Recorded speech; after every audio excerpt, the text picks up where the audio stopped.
Hello everyone, before we start this video, a quick mention to check out the new fundraising campaign featuring Suchomimus channel patches, which I'm doing, with NAFO 69th Sniffing Brigade, available in the link in the description. So a pretty interesting video here from the ongoing counteroffensive. This shows a Russian column of tanks coming under artillery fire, resulting in the destruction of one tank. The tanks are pretty well spaced out, so these Russians at least have learnt from previous mistakes. They're not bunching up and grouping together, they're spaced out pretty well, and even when tanks are hit, they still stay spaced out and try and keep moving.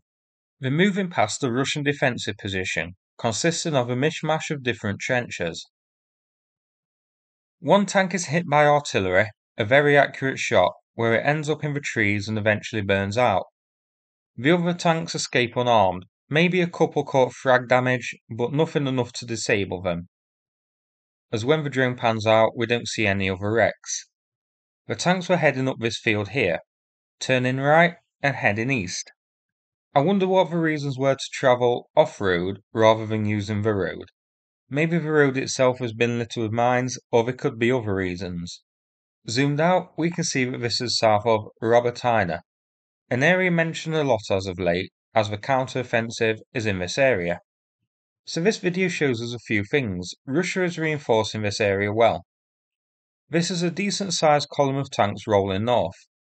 It also shows us the possibility that the roads may be mined, but that isn't fully confirmed.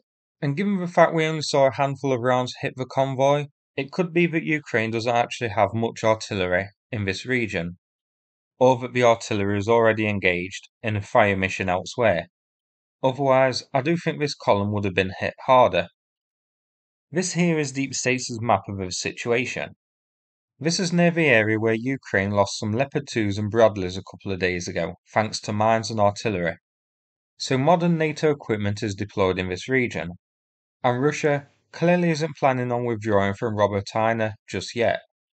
Interestingly, the trench that we saw in the video looked pretty undefended, but I expect if Ukraine near the town, then that will be filled with either reserve troops from the south or troops retreating from the north in order for them to retreat into defensive positions.